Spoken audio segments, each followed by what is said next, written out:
Hello, my friends. Jerry Rosa here in the Rosa String Works Man Cave. Did you know it's Thursday? The reason I ask it like that is because I didn't until about 5 minutes ago.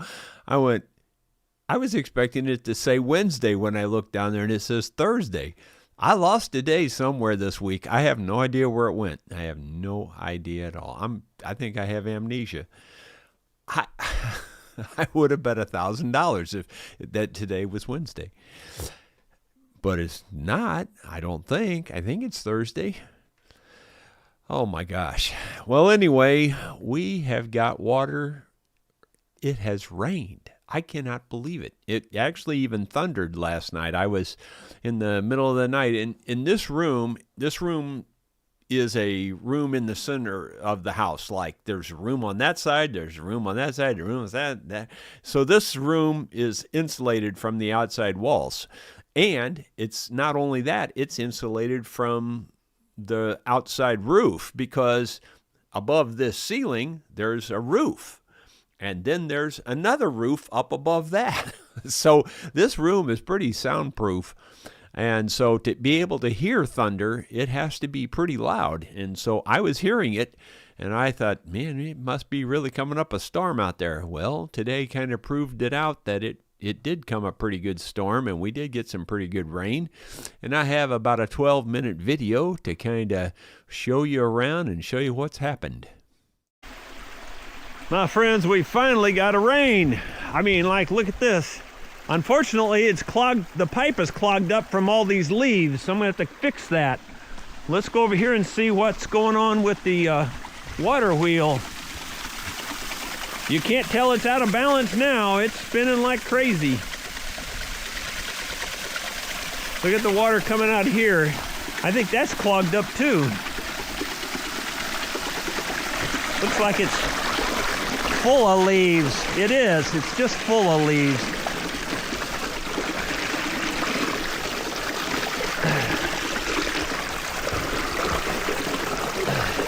My gosh, it's packed full.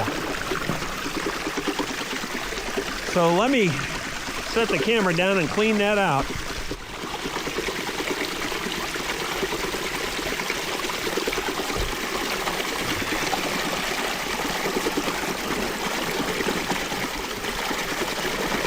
Oh, that's packed in there like you would not believe.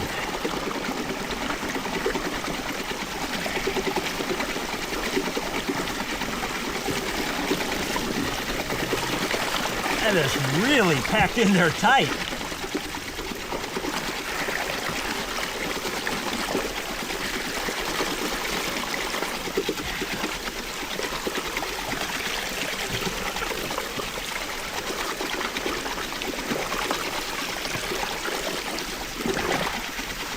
There it goes.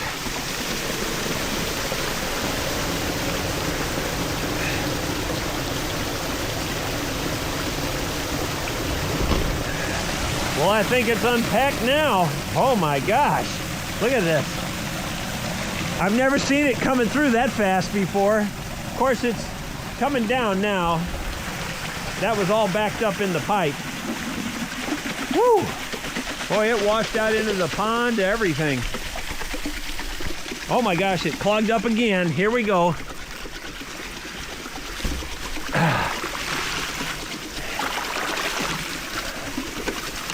Here we go again. It's clogged up again. Oh my gosh.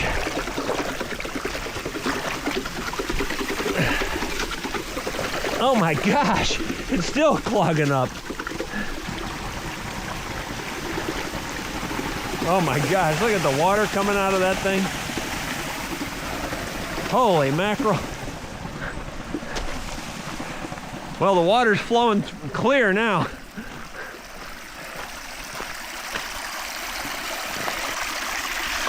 Got some clogs right here a little bit.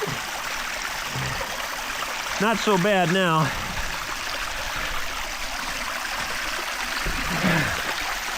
That is some cold water, let me tell you. First of all, it's spring water, and then it's just kind of cold out here to begin with. Let's see if it's clogged back up again or if it's still flowing. I think it's flowing okay now. The old water wheel is really hauling now. That's crazy. That's crazy. I can get down here without falling.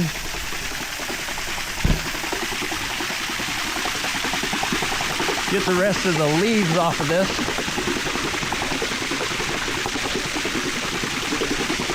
Yeah, I think we got rid of most of it now. Well, I'm pretty sure we can make some power with that now. That's crazy. That's the first time it's done that since June of last year.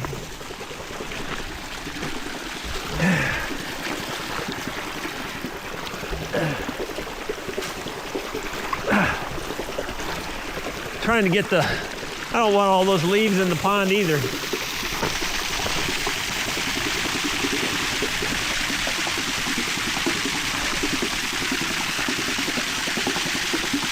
Well, that might take care of the balance problem. You just never know.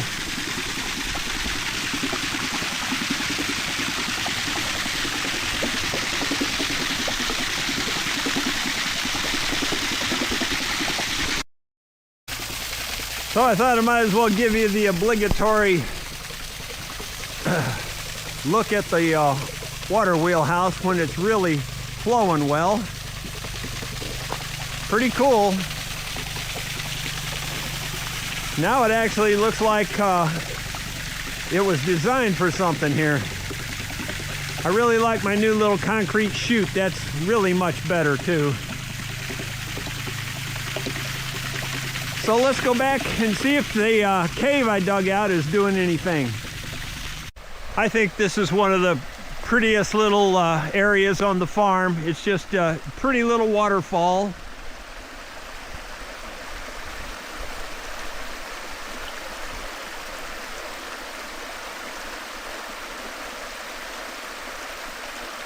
Kind of a natural pool there. I never noticed that before, but I guess it just kind of washed out naturally from the water coming down. Probably ought to check that for some gold. Maybe do a little panning right there and see if there's any gold there.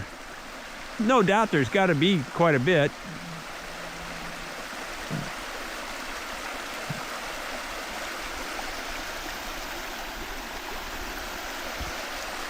Pretty cool to finally get some rain. And here's what the main cave looks like with the water. Perhaps you can see the water coming out of the cave there. Quite a bit of water coming out of the cave too. And of course, quite a bit of water coming right down the creek.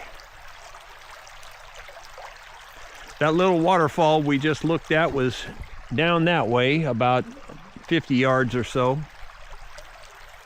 Now we're going to go up there and look at the new cave, see what it looks like in terms of the water coming out.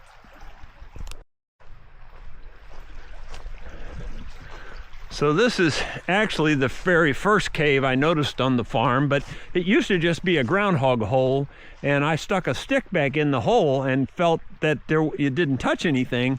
So I thought there may be a cave there, so I dug it out, and sure enough, that is a cave. Sue says when she goes in the other cave and goes back in there far enough, she can see daylight coming out this way. So I'm sure she must be looking through there. I haven't been in there in a long time. The old arthritis doesn't want me down on my hands and knees crawling like that anymore. But this is looking pretty cool. You can see a lot of water flowing out of there now. There is a lot of water coming out of there. I was actually hoping for more though. I was hoping that it would blow some of that dirt out of there. And over time it will, but it'd be nice if we got a little bit more rain just to blow that out of there. Because I have a feeling there's a cave there.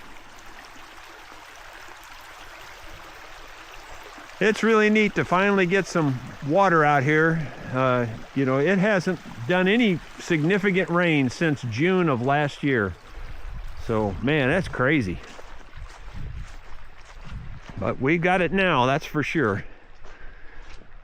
Now we'll go out to the field, to that spring that I put the rock around out there in the field, and see what that looks like. The upper spring here in the field, you can see some water coming out of that, and it's flowing down, and it goes under here, and it goes to the bigger spring down here. This one here has a lot of water flowing through it. You can see that the water is just gushing out the hole there.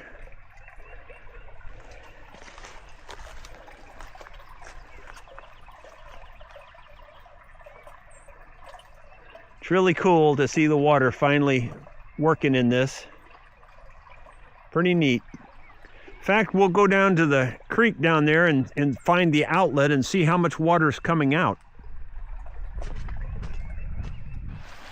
So here we are at the creek. Let's just see how much water is coming out of this pipe. And this is the water coming out of the field springs. Look at that, something has chewed on this. That is weird. What would chew on that? I guess a dog or a coyote or something? That's bizarre. Would never have expected to see chew marks on that. But look, that's a lot of water coming out. In fact, look there, there's a piece of the pipe that something has chewed that off. That is so bizarre. I would never have expected to see that. That's crazy. That's absolutely crazy. Beautiful to see down through there. This had washed out way out here into my field, and so I straightened all this back out. Now the bulldozers years ago had straightened it out, but somehow or another it came out and got out of here into my field. So I wanted to fix that, and I fixed it.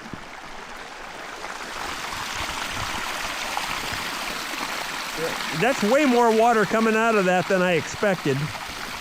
And I still can't figure out why anything would chew on that pipe like that. That's crazy.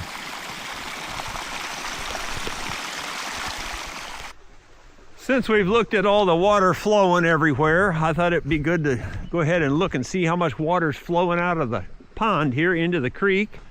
And just to take a look at the creek down at this end here. That whole thing is really pumping out the water now. Yeah, look here.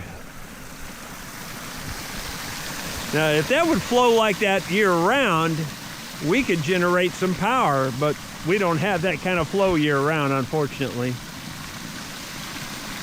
Because that's really flowing now. And you can see the creek is really flowing too.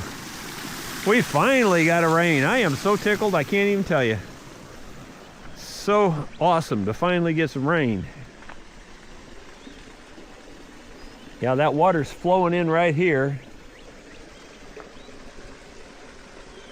Pond looks a little bit on the muddy side. It usually doesn't get muddy like this. I don't understand. I guess it's because it's been so dry so long. I guess all the groundwater's pumping out mud or something. I don't know. Crazy. Well, that's going to be it for today. We'll go get ready for the vlog. So maybe I'll consider taking my generator that I made down there to the well or to the water wheel house and see if I can hook it up and see if I can get it to spin. Make a video for tomorrow. I'm not expecting much, and honestly, while that generator, spins reasonably okay by hand, the more you spin it and the more power it generates, the harder it gets to turn. That's the way generators work. So I don't know if it's going to work or not, and I don't know if it's enough to create any real power. Well, I already do know it's not enough. I mean, there's just not enough water flow. If that water flowed constant at this rate, yeah, you could generate all the power you need. But it doesn't do that. It goes back to a trickle, Just the way it is, But it would be cool. Otherwise, I want to know what chewed the end of that pipe off. That's bizarre. Did Bigfoot get in there and maybe he needed a dinner plate or something, was trying to chew a plate out of that thing? I have no idea. And I can't even imagine a wild animal chewing on that. It doesn't even make sense to me. Because, why? Why would a wild animal chew on that? So I almost think it has to be a dog or something. And then you got to wonder, why would a dog go all the way back there to chew on a pipe? It just doesn't nothing about that makes sense to me. But it's definitely chew marks. You can see the teeth marks all over it. And then finally, should I go gold panning out there in that little pool where that waterfall made made that pool? There's got to be gold there. It has to be. It's just, it's just a given. Sure. Wishful thinking. David Tharp says, howdy, everybody. And then he says, Hakeem Jeffries, the politician from New York, who is the House Minority Leader, wears his brains on the outside of his head. That's why he's bald. You're giving him a lot of credit. How do you know he's got brains at all? Wayne Blitz, good morning, Jerry.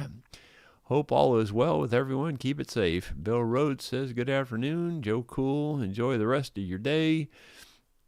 Ronald Todd, good afternoon. From the West Banks of New Jersey, Dottie's there, says hello. Need a hall pass, have an appointment this afternoon. Well, doggone it, you can have one. Hate to see you go. Hope it's fun and not medical or serious or something. Ronald Todd, he's talking to Dottie, and let's see. And then Dottie's praying for everybody. Fuzzy Russ says, afternoon, everyone. You too, Jerry. I like to be included with everyone. Thank you. I appreciate that. Or at least added on to everyone. That's kind of nice. Fuzzy Russ says, spring has sprung in Iowa. Robins, 50 degrees, is becoming more common now. The outdoor work is starting to demand priority attention. Got to get to work. Yeah, well, that's kind of the way it is here too. But after, having such a cold doggone winter, we really had a cold winter, I thought. It went in spurts, but it never did get warm. It was pretty chilly the whole time. And that was the new coldest day I ever remember that I can remember in my life, 16 below here in Missouri. I'm sure northern Missouri, it's gotten much colder than that. But in this part of Missouri I'm talking about, I don't remember ever seeing a temperature minus 16. Like I said, the one that was second closest to that was minus 15. And I was sleeping outside that night. I can't even believe I did that. Minus 15 degrees Fahrenheit, that is, and I slept outside, basically. Oh, man. To be young again. Wouldn't it be nice? Let's see. Bill Webb says, good afternoon, Jerry and friends. Thank you to everyone who visited my channel and subscribed. Well, guess what, Bill? I forgot to do that yesterday, but I did it while that video was playing just now. I went and looked you up and subscribed. So there you go. C. Wills check. And for the rest of you who don't know what we're talking about, Bill Webb has started a channel, so go subscribe. It's BMW 65 String Works. Now, I don't know where he got the string works part. But anyway, go ahead and subscribe to his channel. Help him out. C. Wilscheck says, hello all. Not hello wall, but hello all. But that's a good song, Hello Walls. Ronald Todd, Bill, I went to BMW 6 and it wasn't anything there. Well, you got to look harder. I think it's all separate words. BMW 65 and then string and then works is all separate. That's how I found it. Bill Mumble says, hi, you folks. Bill Webb's, sometimes you have to click view channel. Let's see. Bill Mumbo, Ronald, it's there. I subbed and commented. I didn't comment yet, but I didn't have time. Michael 2X says, hey, Rosemeister. And then Ronald Todd, I'll try again after the vlog. Yep, that's a good thing to do. BH Ringer, good afternoon from Nova Scotia. Bill Mumbo he said he has 14 subscribers. Well, I was number 15. I noticed that myself. And moving on, it scrolled on me. I'm got to find my way back. I think I did. BH Ringer says water wheel has grist mill power now. Yeah, if it would stay like that, you could power almost anything. You know, you could make some real power if it would just stay like that. But you know, tomorrow it'll run this way for 24 hours, but then by tomorrow it'll be rolling pretty good. It'll be enough to keep the wheel turning, but it won't be enough to really create power. Empress John says, mill is absolutely ready for some corn to be turned into some cornmeal and grits. Boy. Yeah, I tell you what, I like the old-time scratchy cornbread my mom used to make. Sue has yet to figure that out. She tries. She's always trying to do it, but I don't know how Mom used to make that, but it was, I don't know. That's the way I like it. I like cornbread to be almost like scratchy enough to be sandpaper. But all the cornbread that Sue ends up making turns out to be more like cake. And that's not what I'm into. I want that scratchy stuff because you soak them pinto beans in it and with a little bit of salt, you know. Oh my gosh. It's like to die for. It says, you have a beautiful farm. I know you've worked your aspirin box off for it. Wonderful. What a blessing. Yeah, I have to agree with you. I just very, very, very thankful. I just kind of feel like it was almost meant to be. I mean, I really kind of do. It seems kind of silly to say something like that, but most of you will probably remember the story I told back when I was a kid. I'd be riding with my dad in the truck, pulling a horse trailer, going to some horse show or auction or a trail ride or something like that. It was always something to do with horses, kind of like JR's channel is all the time. It was like that. And we would always go down old Route 66, you know, and when we would get to Jerome, then with the old Route 66 there were cliffs there, and the cliffs were really cool. They were you could see them. You couldn't really see the river on the other side, but you could see the end of the cliffs. And as a kid, you know, I was thinking, boy, those cliffs are so cool. If I lived here, I'd be climbing those, you know, and so I would say to my dad, boy, I wish I lived here, you know.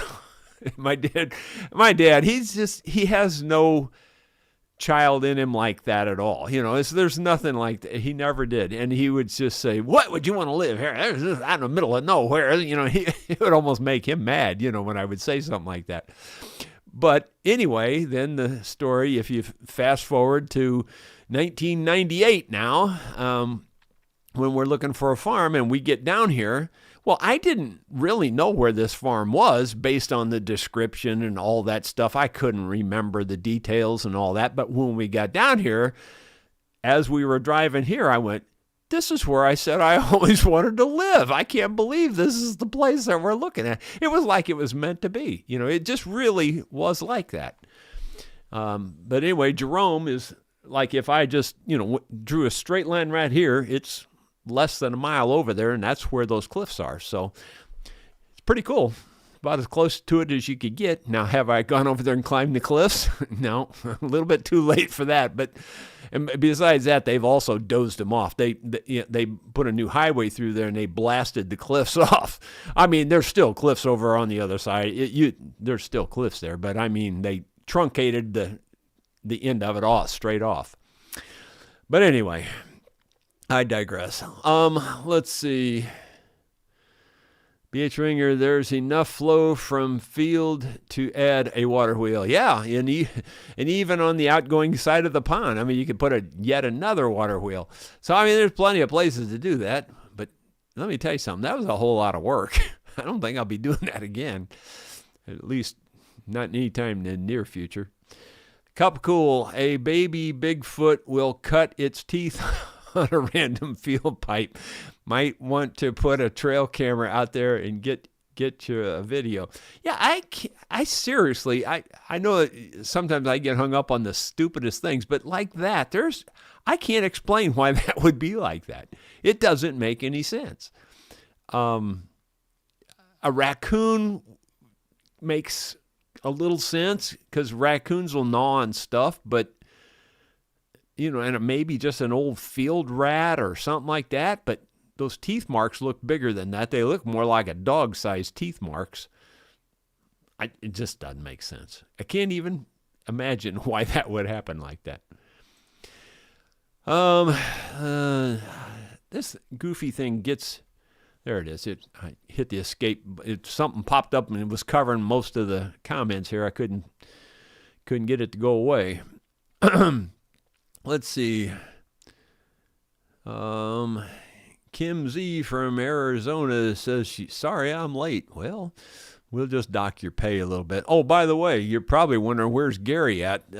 Gary Smith, he brought the 2 guitars, and he sat in on the vlog briefly yesterday, right at the end there.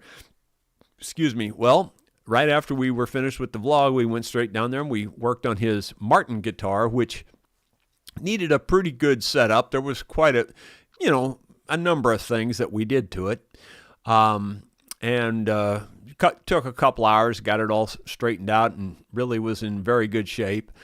Well, then he had a tailor he brought also, and so this morning at 8 o'clock we went down there, and the tailor checked out perfectly, really, except the bridge was coming off, and he didn't know that. One of the first things I do when I'm checking out an instrument is I take a flat piece of paper, just the corner of any kind of paper like this. I just take the corner and I slide it along the back of the bridge because that's where it's going to come loose. And you just slide it the full length all the way along the back of the bridge. And I recommend you all do that to your own instruments. You'll find a bunch more of them loose than you would expect. And anyway, on that one, that was the only problem it had. The intonation was fine. The action was fine. Everything else was fine. And we checked it all over really well. So, the 2 options are...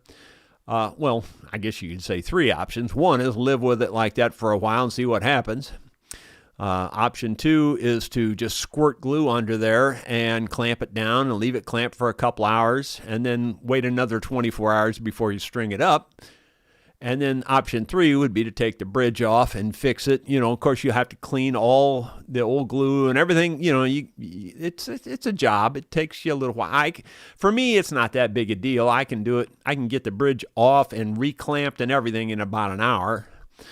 Cleaned off and clamped in about an hour. But I would say for your average person doing that, it'd take you most of the day, I would think.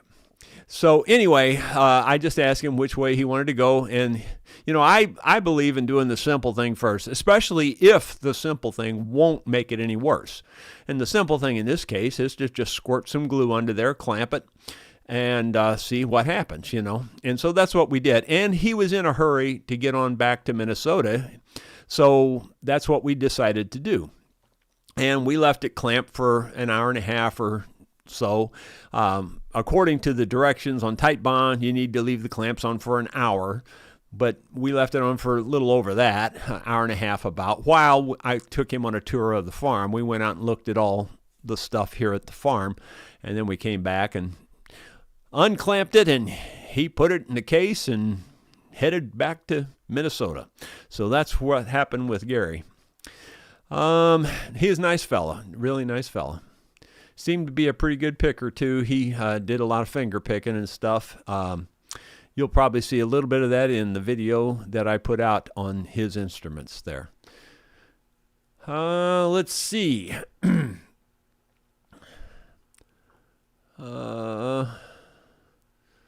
See, David Tharp. David Tharp says, I think it was that plastic eating Bigfoot. Yeah, could be. But BGGOG. I don't remember seeing that one for a while, at least for a while. It's the Ozark Howler, Jerry. Yeah, that could be.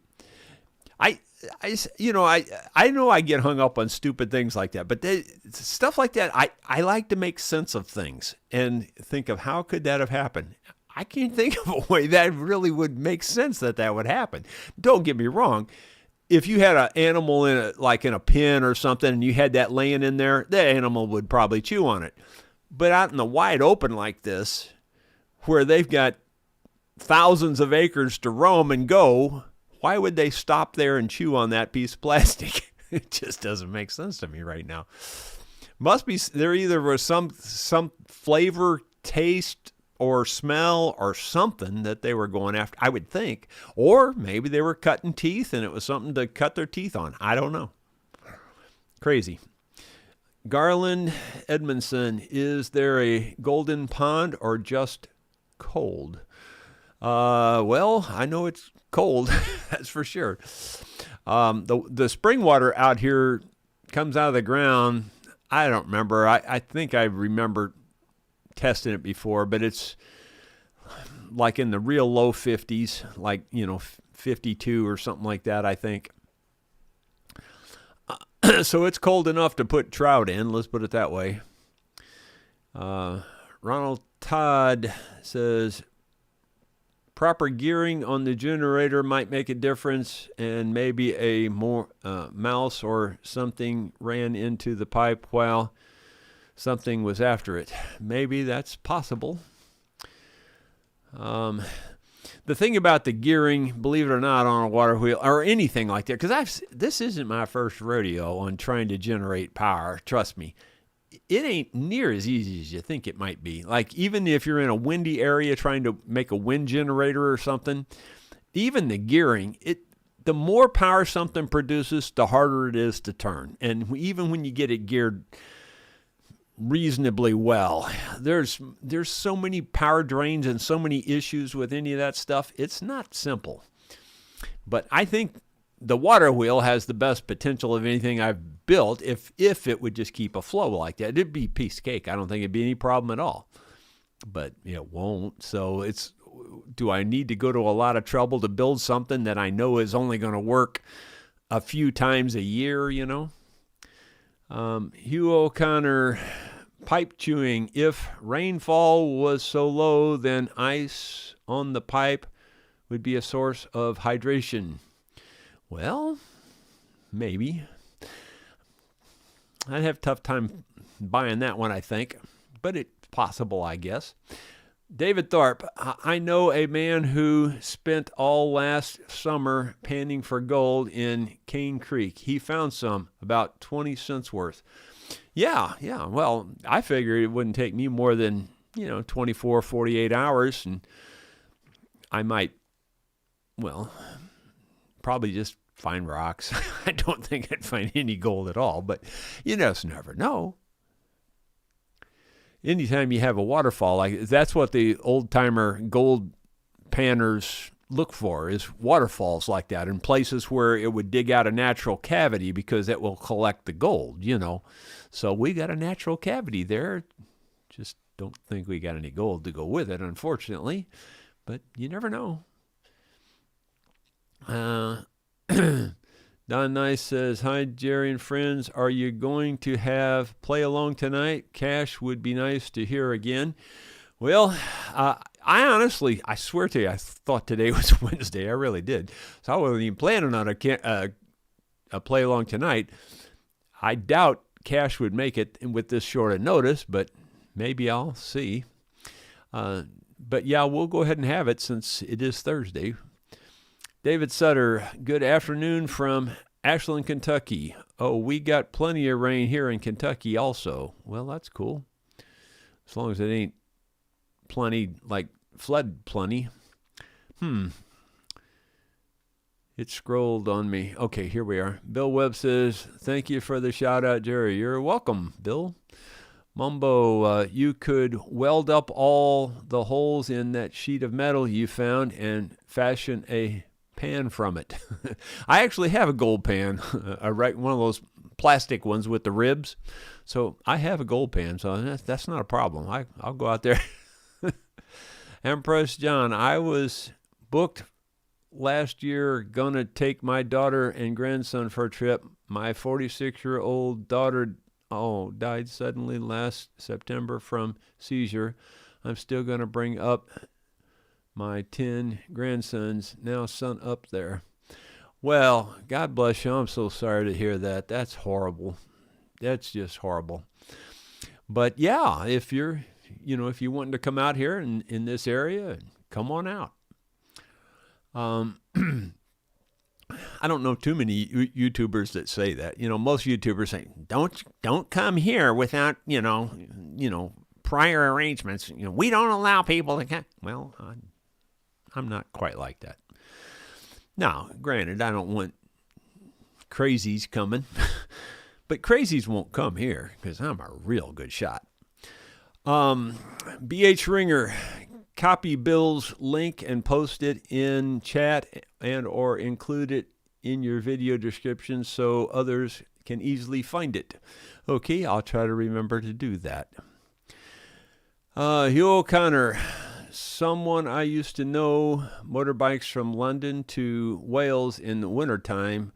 When he got there, he was frozen to the saddle. Yeah, in the wintertime, man, I don't know if I could do any biking in the wintertime. Tom Armstrong says, just retired and moving to Springfield, Missouri this summer from New Hampshire. If the house sells and you're telling me 16 degrees below, something ain't right. Well, like I said, that's the coldest I ever remember. It was 16 below, and that's what we had this year. But we've had temperatures below zero, quite a few years, not every year by any stretch, but like most years, it gets down to like 10 degrees and even that's not real common, but like it'll get down to that low. Getting below zero is way less common. And to get down to 16 below was my new record as far as I can remember. I don't think it ever got that low before. Michael 2X, he doesn't own the farm. He just rents it from God. You got that one right. I don't think any of us own anything when you get right down to it. And especially if you have to pay, rent every year with your taxes, because that's really all you're doing is you're just paying rent on your with your tax money. Because if you don't pay your rent, they will come and take your property back just for your tax money. Simon Jardine, wouldn't an upper pond with a regulated flow give constant drive to the water wheel? Well, not really. Because there's no such thing as perpetual motion unless something is continually running in there like a spring. And even then, that's why you can't really have perpetual motion, because springs will always vary their water level and water table. And they can go dry because they can go dry. It's not considered perpetual motion. And like an upper pond like that is the same problem. It'll either drain down to the level where it won't flow out anymore, or you'll drain it dry. One of the two. I mean, it's just not practical. There's no practical way unless you just happen to be at a spring that's really big and really flows all year long. Like a spring like Blue Springs, where I told you my mother was raised. That's a gigantic spring.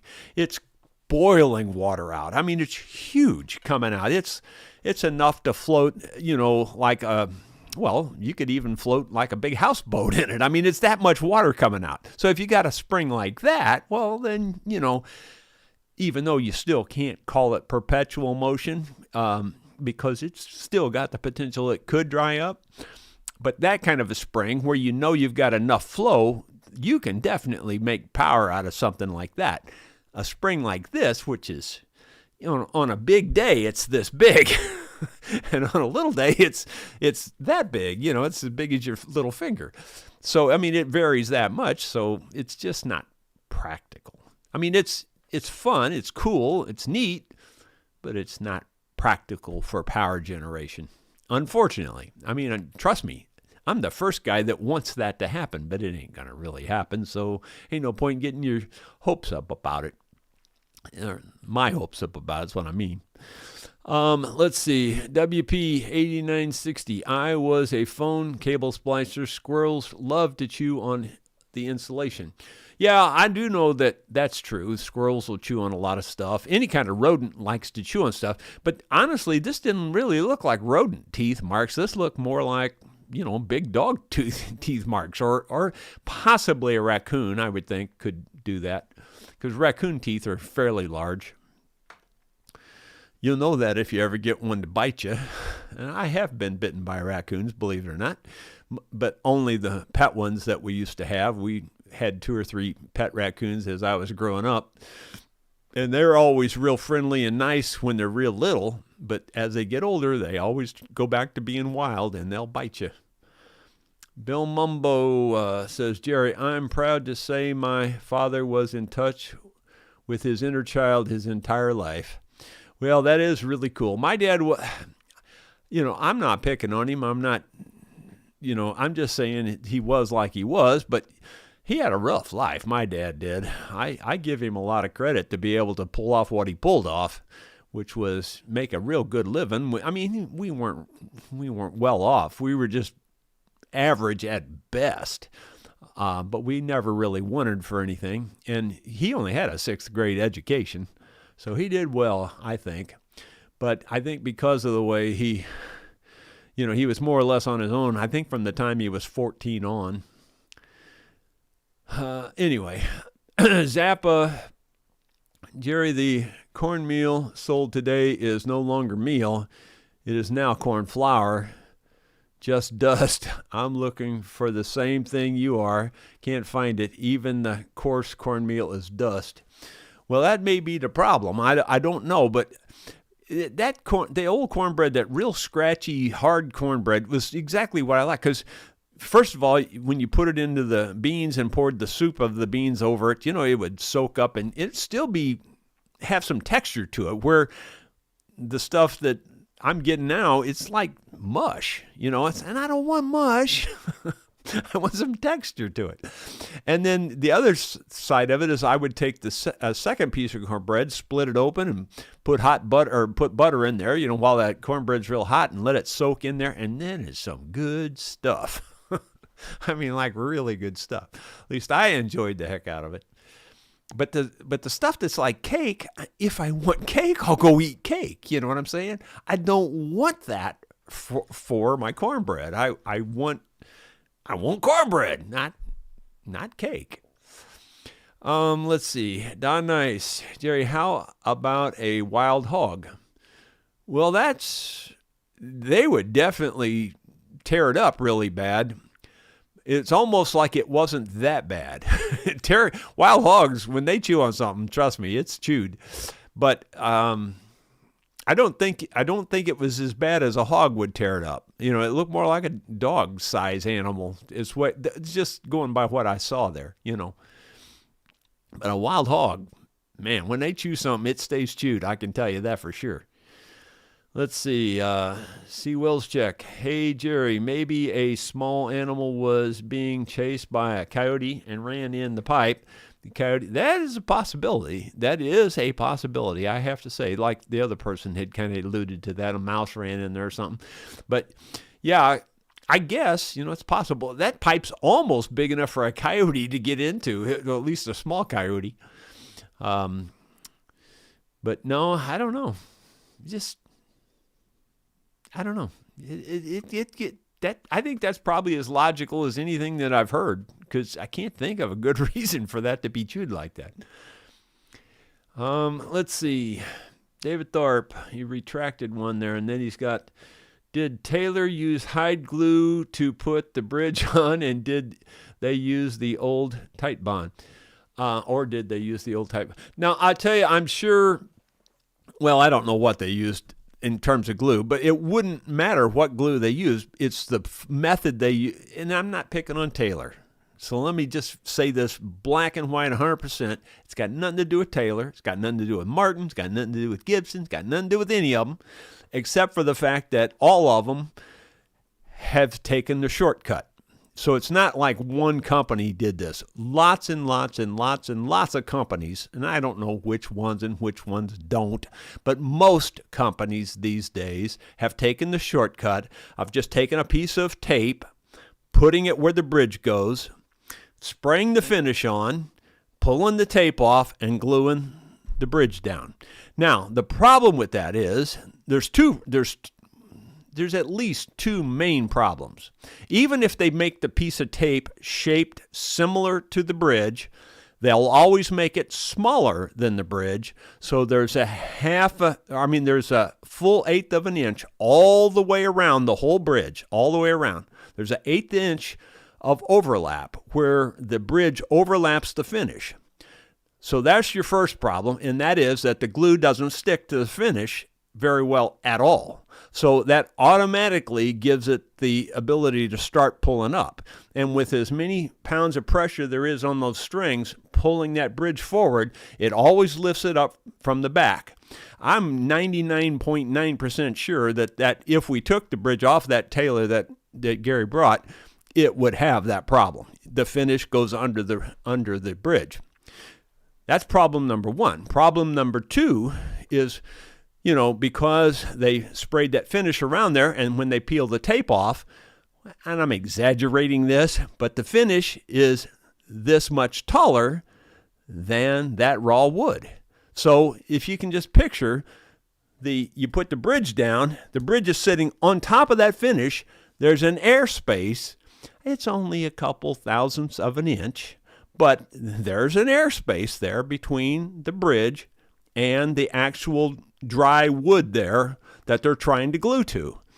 And let me tell you something, when you're talking glue and wood, airspace is not your friend at all. And JR just came in, scared the tar out of me. Yeah, I got bad news. Just the fact you're here is bad news. The police just come up to my barn and said that my dog has been attacking people on bicycles. But my dog doesn't even own a bicycle.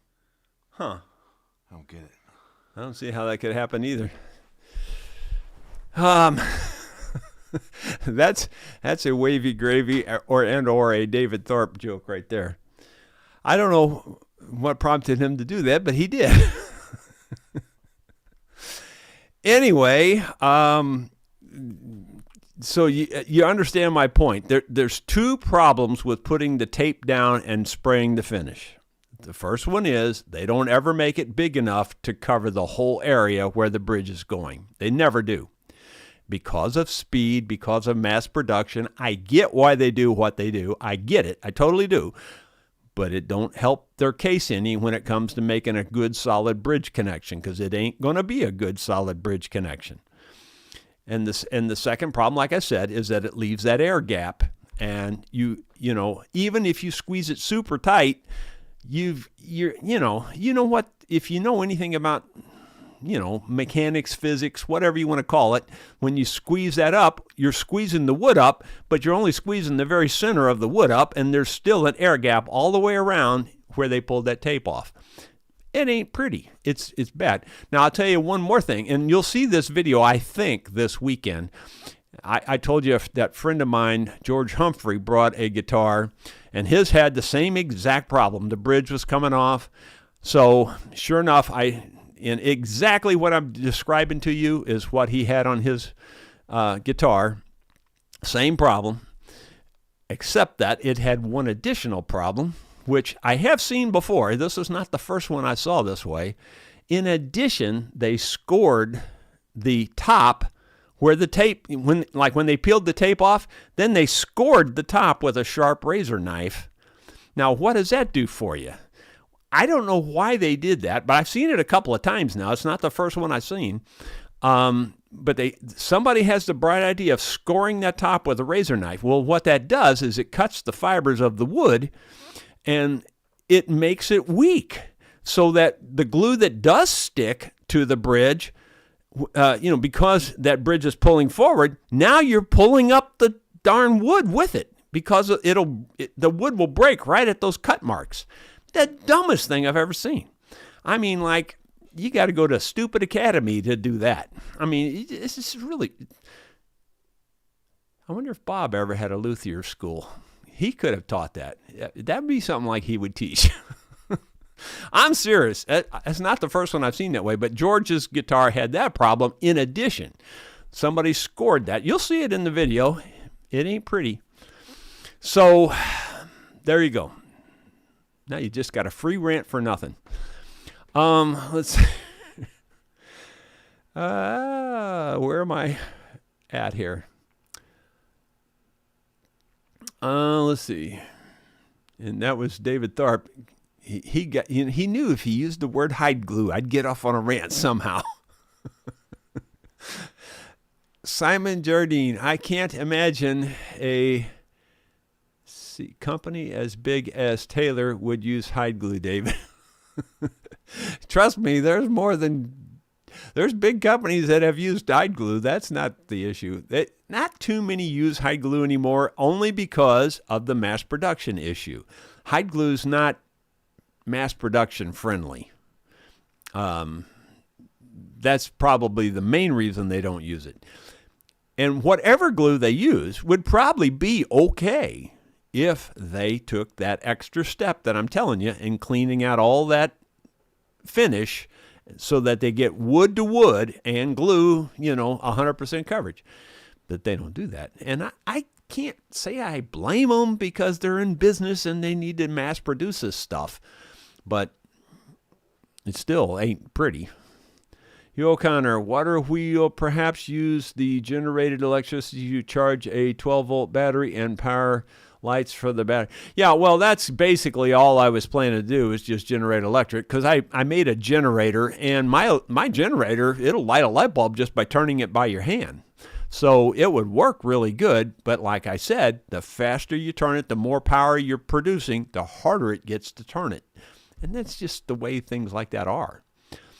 Fuzzy Russ, your car alternator, by the way, is the same way. It takes a lot of power away from your car engine to generate the power to charge your battery.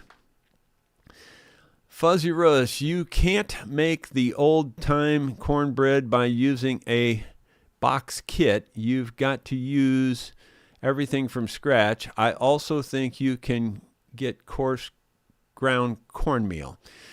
Well, my wife never got exposed to that, and trust me, I have no exposure to cooking at all. I mean, like, of all the people on the planet, I'm the least likely to cook you a meal. I'm not into cooking. I can make a good bologna sandwich. That's about as good as a cook as I can be right there.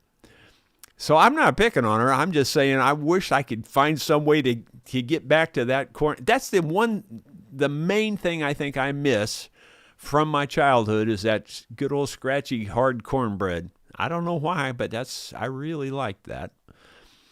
Lester Cunningham, my daughter wanted to bring me to the farm in April, but my health wouldn't allow. Well, God bless you. I hope that changes. Let's see. Zappa says, he's talking to Tom Armstrong, Springfield, Missouri is right in the path of the storms from Oklahoma and Kansas. Yeah, Tornado Alley. Yeah, well, basically that's true. But pretty much all of Missouri's in Tornado Alley if you get right down to it.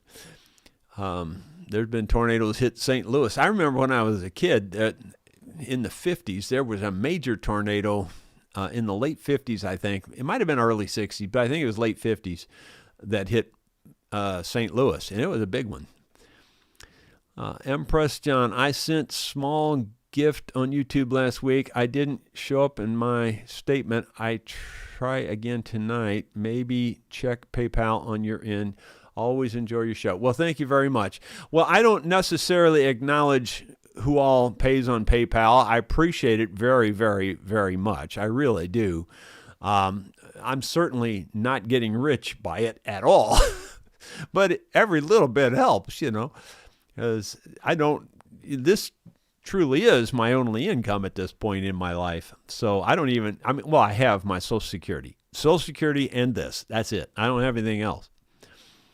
But I'm okay. Like I said, money doesn't, as long as I got enough to eat and pay the bills, that's all I care about. That's truly it. I don't give a rip about the rest of it.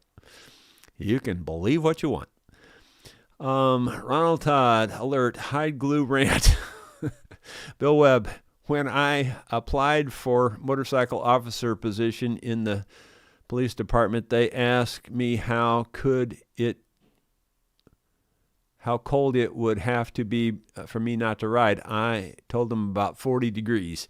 Yeah, riding in the cold weather, it wouldn't seem like a lot of fun to me.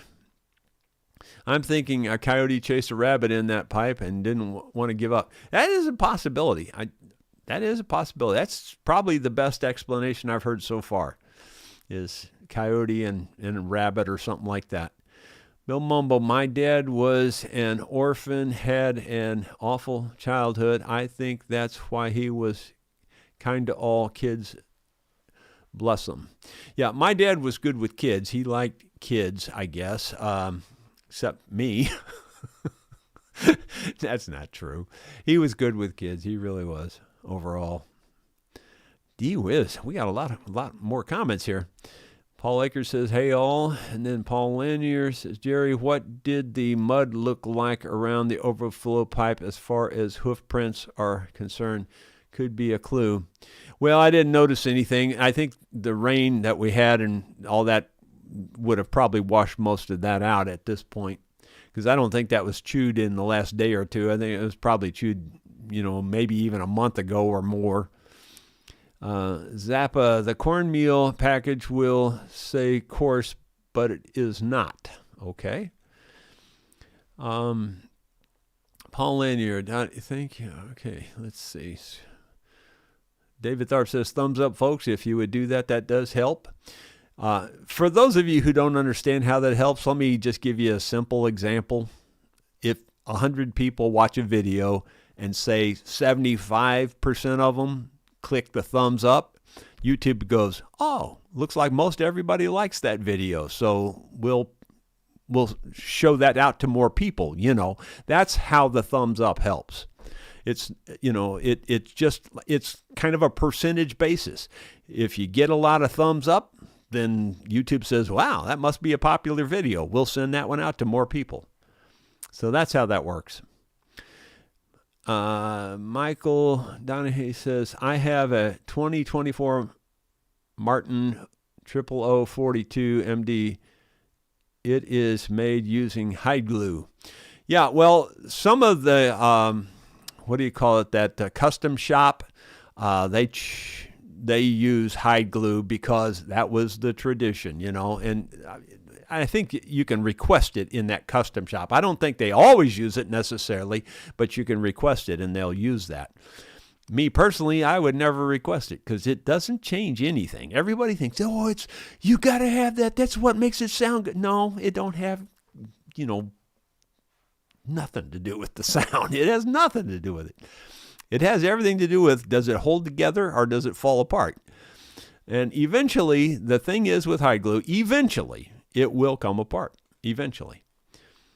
Tom Armstrong, Springfield may be in the Tornado Alley, but the acoustic shop is there, so there you go. Bought an Eastman Parlor guitar there last time I visited, and is an excellent guitar. Really nice folks. Yeah, they are really nice people, that's for sure. Let's see, BH121 watching, 64 likes. Please hit the button and subscribe. It really helps the channel. Yep. Gino Hitch, hi Jerry and friends. Got here late. Well, let's see. Richard Herbranson, looks like we're toward the end here now finally. Hope you don't get people sending you cornbread now. I hope I do, especially if it's the good old scratchy stuff. Ronald Todd, praying for your Martin Michael. Okay. Zappa, home office of Bass Pro is also. Yeah, Bass Pro, if you guys have never, for those of you out of state and everywhere else, Bass Pro in Springfield, I think that's their headquarters. I think. I could be wrong, but I believe that is. And it's huge. It's really huge there in Springfield. And they have an extra addition. Well, they've added several additions onto that. It's huge. So if you're ever in Missouri and you can get to Springfield, it's a good place to go spend a day. It's like going to an amusement park almost. It's that kind of cool. And of course, in addition to that, they got the Grizzly store in Springfield, and that used to be, I don't know if it still is, but that used to be their headquarters for Grizzly also. So you got this great big store showing all the machines and everything for woodworking and, all the different things. And he was a luthier to some degree too, so there is some, luthier stuff there too for building instruments. And he was also a rifle person, so he's got, stuff there for making rifles and stocks and things like that. So the Grizzly store in Springfield is really worth seeing also, in my opinion. Of course, I'm a little biased. Let's see. Richard Smith says, "Hey Jerry, love your videos. It's great to see the love you show for other people's instruments. It inspires me to take chances on beat up old stuff too." Well, cool. And then he says, "I love cornbread. Really hard to find here in UK though, sadly." Yeah, well, apparently finding the cornbread mix and all that kind of stuff is easy, but finding the old scratchy, hard, brittle stuff, or whatever you want to call it, I just love the old cornbread. I really did. Of course, and my mom, I think she would always brown it a little bit, maybe a little more than average, and I liked it that way. That was the way I liked it. I liked it scratchy, where it almost cut your throat going down. Zappa says, Bass Pro in Springfield has a great restaurant too. Yeah, it's an all-day thing. And another thing that Bass Pro has is they have an archery Hall of Fame up there. And I used to shoot with just about everybody that's in there. I'm not in there, unfortunately, but I almost know just about everybody in that Hall of Fame. I've actually shot next to them on the line. Almost every single person up there. It's really cool. It's really cool. So anyway, I think that's it. Y'all take care. We will see you this evening at 7 o'clock with a play-along. Be there or be...